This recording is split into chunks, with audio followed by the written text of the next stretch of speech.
Students, आज की class start करते हैं। तो आज की जो क्लास है उसमें हम बंगाल जो हमारा टॉपिक है वो है बंगाल कि हमने लास्ट वीडियो में अंग्रेजी शक्ति का विस्तार ये टॉपिक हमने कंप्लीट किया था। तो आज हम बंगाल के बारे में पढ़ेंगे कि बंगाल में अंग्रेजी शक्ति का विस्तार कैसे हुआ। मुग़ल काल के दौरान बंगाल का सूबा सबसे पहले स्वतंत्र हुआ और सबसे पहले ही ब्रिटिश शासन के अधीन भी हुआ। ये आप सभी जानते हैं। मुर्शिद कुली खां को बंगाल के स्वतंत्र सूबे का संस्थापक माना जाता है और जो मुग़ल सम्राट थे फर्रुखसियार, उसे 1719 ईस्वी में उड़ीसा की सूबेदारी सौंपी थी।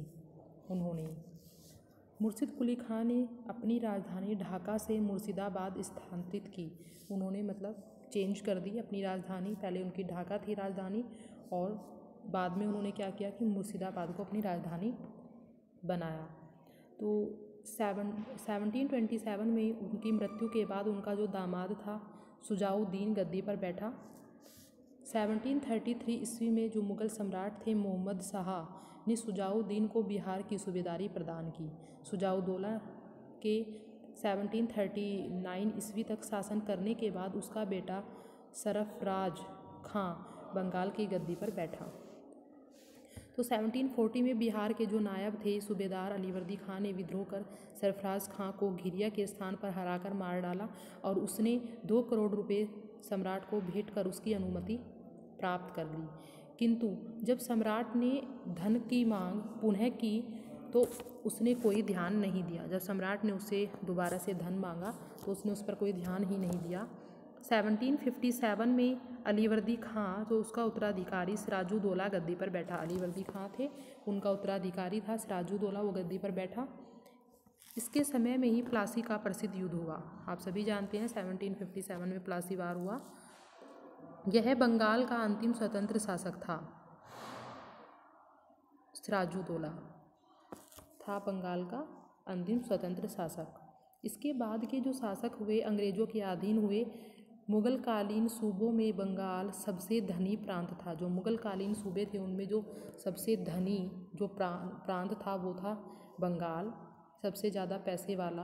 अपनी समृद्धि और राजधानी दिल्ली से दूरी के कारण यहाँ के जो शासक हुए वो प्राय केंद्रीय सत्ता के विरुद्ध विद्रोह करते रहते थे। समृद्धि थी उनकी अपनी और राजधानी दिल्ली से दूर थी। दूरी के कारण राजधानी दिल्ली से दूर था वो, उसके कारण जो यहाँ के शासक थे वे केंद्रीय सत्ता के लिए विद्रोह करते रहते थे। केंद्र में सत्ता उनकी हो ऐसे सभी चाहते थे। औरंगजेब की जब मृत्यु हुई उसके बाद बंगाल जो है मुर्शिद कुली खां के नेतृत्व में पूर्ण स्वतंत्र हो गया। औरंगजेब की मृत्यु के बाद मुर्शिद कुली खां के नेतृत्व में बंगाल जो है पूर्ण रूप से स्वतंत्र हो गया, वह किसी के अधीन नहीं रहा। 1701 में मुर्शिद कुली खां को औरंगजेब ने बंगाल का सूबेदार नियुक्त किया। बंगाल का सूबेदार मुर्शिद कुली खां को बना दिया गया, औरंगजेब ने बनाया।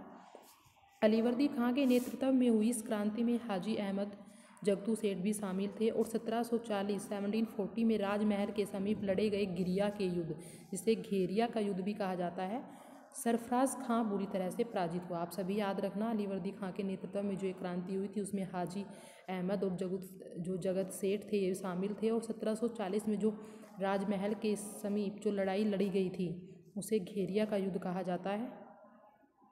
उसमें सरफराज खां जो था पूरी तरीके से पराजित हो गया और बंगाल का अगला नवाब अलीवर्दी खां बना। जिसका जो टाइम पीरियड है वो है 1740 से 1756, जो बंगाल का अंतिम शक्तिशाली नवाब सिद्ध हुआ। 1756 में जलसोद की बीमारी से अलीवर्दी खां की भी मृत्यु हो गई और अलीवर्दी खां की मृत्यु के बाद उसका जो नाती था, उसकी जो बेटी का बेटा था सिराजुद्दौला, वो बंगाल का नवाब बना। तो अब सिराजुद्दौला के बारे में देखेंगे। सिराजुद्दौला के राजगद्दी पर बैठने के बाद उसके प्रतिद्वंदी और विरोधी प्रमुख थे। बहुत सारे विरोधी थे उसके, कोई ये नहीं चाहता था कि ये गद्दी पर बैठे, तो विरोध कर रहे थे। पूर्णिया के नवाब शौकत जंग जो उसका चचेरा भाई था, चाचा का बेटा, सिराज की मौसी जो उसकी घसीटी बेगम उसकी मौसी का नाम है, और उसका सेनापति मीर जाफ़र जो अलोवी का दामाद था, ये सभी उसके विरोधी थे। दस्तक के दुरुपयोग के मामले में अंग्रेजों से विवाद हो गया और सिराज ने समुचित कारणों के आधार पर मई 1756 में कासिम बाजार पर आक्रमण करने का आदेश देकर उस पर कब्जा कर लिया और कलकत्ता पर जब अधिकार 15 जून 1756 में करने हेतु नवाब ने स्वयं आक्रमण का नेतृत्व किया। कलकत्ता के जो गवर्नर थे ड्रेक को ज्वारग्रस्त फुल्टा द्वीप में शरण लेनी पड़ी। फुल्टा द्वीप था एक, उसमें उन्हें शरण लेनी पड़ी। मिस्टर होलवेल अपने कुछ सहयोगियों के साथ नवाब के समक्ष आत्मसमर्पण कर दिया। होलवेल एक अंग्रेजी अधिकारी थे। उन्होंने जो ब्लैक होल घटना हुई है उसका भी वर्णन इन्होंने किया है, आप याद रखना। मुर्शिद कुली खां एक साथ बंगाल, बिहार, उड़ीसा का सूबेदार था। मुर्शिद कुली खां ने 1704 में बंगाल की राजधानी को ढाका से हटाकर मुर्शिदाबाद में स्थानांतरित कर दिया। ये भी हम पहले देख चुके हैं। मुर्शिद कुली खां ने बंगाल में नई भू राजस्व व्यवस्था के अंतर्गत किसानों को तकावी ऋण प्रदान किया और बंगाल में इजारेदारी प्रथा को बढ़ावा दिया। मुर्शिद कुली खां ने बंगाल में भू राजस्व व्यवस्था में इजारेदारी प्रथा को बढ़ावा दिया, ये याद रखना आप सभी। वैसे इजारेदारी व्यवस्था से किसानों के शोषण में तेजी आई, लेकिन सरकारी खजाने में धन की मात्रा में वृद्धि। जो सरकारी खजाना था उसमें धन बहुत इकट्ठा होने लगा, लेकिन किसानों का जो है शोषण होने लगा, वे गरीब होते चले गए। मुर्शिद कुली खां ने स्वतंत्र होने के बाद भी मुगल सम्राट के प्रति निष्ठा जताते हुए उन्हें वार्षिक कर और नजराने भेंट में देते रहना था, क्योंकि वह मुगलों का विश्वास अपने ऊपर बनाए रखना चाहते थे। मुर्शिद कुली खां को बंगाल में नई जमींदारी पर आधारित कुलीन वर्ग का जनक माना जाता है। जो कुलीन वर्ग थे जमींदारी पर आधारित, उसे उनका जनक माना जाता है। उसने व्यापार की गति को भी बढ़ाया। मुर्शिद कुली खां ने व्यापार की गति को बढ़ाया। एंड 1726 में मुर्शिद कुली खां की मृत्यु के बाद सुजाउद्दीन बंगाल का अगला नवाब बना। सुजाउद्दीन के प्रमुख प्रशासनिक सलाहकारों में जो शामिल थे वो राय एरायान आलमचंद जो वित्त विशेषज्ञ थे, जगत सेठ फतेहचंद जो साहूकार थे, अलीवर्दी खां, हाजी अहमद खां। सुजाउद्दीन ने अलीवर्दी खां को 1739 में बिहार का नायब नाजिम नियुक्त किया। बिहार का जो नायब नाजिम था वो नियुक्त किया। इसी समय सुजाउद्दीन की भी मृत्यु हो गई और सुजाउद्दीन के बाद जो उनका पुत्र था आलम उद्दौला हैदरजंग सरफराज खां बंगाल के नवाब हुए। सरफराज की प्रशासनिक कार्यों के प्रति निष्क्रियता और अयोग्यता के कारण शीघ्र ही बंगाल में हुई एक क्रांति द्वारा सरफराज को राज सिंहासन और जीवन दोनों का त्याग करना पड़ा। काल कोठरी की घटना, हम इसके बारे में देखेंगे। काल कोठरी की घटना ब्लैक होल घटना के नाम से जानी जाती है। इसके बारे में मैं आपको बताती हूँ।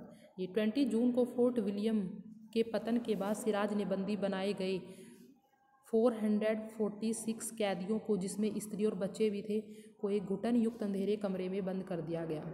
और 21 जून को प्रातःकाल जब एक कमरे में केवल 21 व्यक्ति ही जीवित बचे, जिनमें अंग्रेज अधिकारी भी शामिल थे। हमने अंग्रेज अधिकारी का नाम आपको बताया था, मैंने आपको होलवेल उनका नाम है, यहाँ पे थोड़ा मिसप्रिंट हो रखा है। तो उनमें से जो जीवित बचे वो होलवेल थे। उन्होंने इसीलिए इसका वर्णन किया इस घटना का, क्योंकि उनकी आंखों देखी घटना थी ये। 21 व्यक्ति उसमें से जीवित बचे। तो अंग्रेज इतिहासकारों ने 20 और 21 जून की इस घटना को काल कोठरी त्रासदी की संज्ञा दी है। अंग्रेज इतिहासकार इसको काल कोठरी की घटना बताते हैं। अंग्रेजों द्वारा कलकत्ता पर पुनः अधिकार करने के लिए अक्टूबर 1756 में मद्रास से रॉबर्ट क्लाइव के नेतृत्व में सैनिक अभियानों को कलकत्ता भेजा गया और यहीं से जो इस सैन्य अभियान में एडमिरल वाटसन क्लाइव उनके सहायक थे। फिर इन्होंने 2 जून 1757 को कलकत्ता पर अधिकार कर लिया और 1757 को कंपनी और नवाब सिराज के मध्य संपन्न अलीनगर की संधि हुई। शर्तों के अनुसार नवाब ने मुगल बादशाह द्वारा कंपनी को पद समस्त व्यापारिक सुविधा को स्वीकार किया। प्लासी के युद्ध की गणना भारत के निर्णायक युद्धों में की जाती है, आप सभी को पता है। 23 जून 1757 को मुर्शिदाबाद के दक्षिण में 22 मील की दूरी पर स्थित प्लासी नामक एक गांव में दोनों सेनाएं आमने सामने हुई। यहाँ पर ये युद्ध लड़ा गया। तो इसमें क्या हुआ कि 1757 को अंग्रेज़ों ने मीर जाफ़र को बंगाल का नवाब बना दिया। अब सबसे पहले मीर जाफ़र आएंगे, हम थोड़ा सा इनके बारे में देखते हैं। मीर जाफ़र का जो टाइम पीरियड है वो 1757 से 1760 तक है। एंड मीर कासिम नेक्स्ट हुए हैं, तो मीर कासिम का 1760 से 1765 है। फिर बक्सर का युद्ध आता है 1764 के बाद बक्सर के युद्ध से ये अंग्रेज़ों की इसमें विजय होती है और बंगाल जो है उनके अधीन आ जाता है। सो थोड़ा हम लास्ट का देखेंगे। कंपनी ने मुग़ल बादशाह को वार्षिक 26 लाख रुपए देना स्वीकार किया और इलाहाबाद की जो प्रथम संधि का सबसे बड़ा लाभ कंपनी की बंगाल, बिहार एवं उड़ीसा के वैधानिक अधिकार के रूप में मिला। ये 1765 में हुई थी इलाहाबाद की संधि। इससे क्या हुआ कि अंग्रेज़ों को कुछ अधिकार प्राप्त हो गए और बंगाल जो बिहार है और उड़ीसा के जो वैधानिक अधिकार उनको उसके रूप में मिले। तो यहाँ पर बंगाल में भी अंग्रेज़ों ने अपना विस्तार, अपने साम्राज्य का विस्तार कर लिया। सो आज के लिए स्टूडेंट्स इतना ही। हम नेक्स्ट वीडियो में मैसूर के बारे में पढ़ेंगे, मैसूर को कैसे अंग्रेज़ों ने अपने राज्य में मिलाया। तो आज के लिए थैंक यू।